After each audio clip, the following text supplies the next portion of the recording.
বস, এই ইউসুফ কাকা তো ডিরেক্ট পেট বাড়াবার লাথি মারলো। এই বুড়া তো জন্মের ঠেড়া, এটা তো কোনোভাবেই আটকানো যাচ্ছে না। আটকানো যাচ্ছে না মানে আটকাতেই হবে। এই বন্দর কোনোভাবেই বিদেশের হাতে যাইতে দেওয়া হবে না। আচ্ছা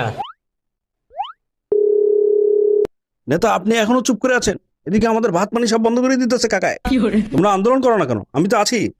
হয় আপনি বিদেশে বইয়ে ম্যাও ম্যাও করতে থাকেন, আর এদিকে কাকায় আমাদের চুদলি পং করে দিক। এই সবাই ফোন লাগা। ঠিক আছে। আজকে আমরা এখানে উপস্থিত হয়েছি দেশ বিক্রির এই ষড়যন্ত্র রুখে দেওয়ার জন্য। অবিলম্বে এই ষড়যন্ত্র বন্ধ করতে হবে।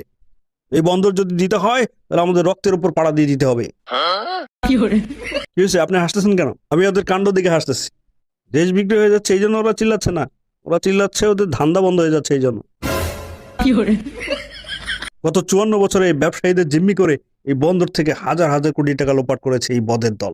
বন্দরে আসা জাহাজ মাসের পর মাস আটকে রাখে, একদিনে খালাস হয়ে যাওয়া পণ্য 3 মাস লাগায় দেয়। কাস্টমসকে ঘুষ খাও, চান্দাবাজদের আবদার মিঠাও। এদিকে বলে বাজারে মজুদ নয়, ওদিকে জাহাজের পণ্য খালাস হয় না। এই পুরোটাই একটা সিন্ডিকেট। এই করে করে 60 টাকার চাল আমাদের 120 টাকায় কিনতে হয়, 150 টাকার তেল আমাদের 200 টাকায় কিনতে হয়। কিন্তু বন্দর কেন? এয়ারপোর্ট গুলোতে লাগে চুরি হচ্ছে, রেলওয়েতে প্রতি বছর সরকার লস খাচ্ছে, সবগুলো বিদেশিদের হাতে দিয়ে দেওয়া হোক। আচ্ছা চোর বাটপাটের হাতে থাকলে এই দেশ কখনো উন্নত হবে না। আর সারা প্রশাসন করে কি?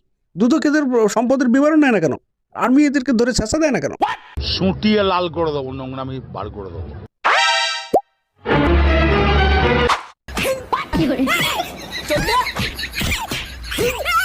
প্লিজ আমাকে ক্ষমা করে দাও প্লিজ।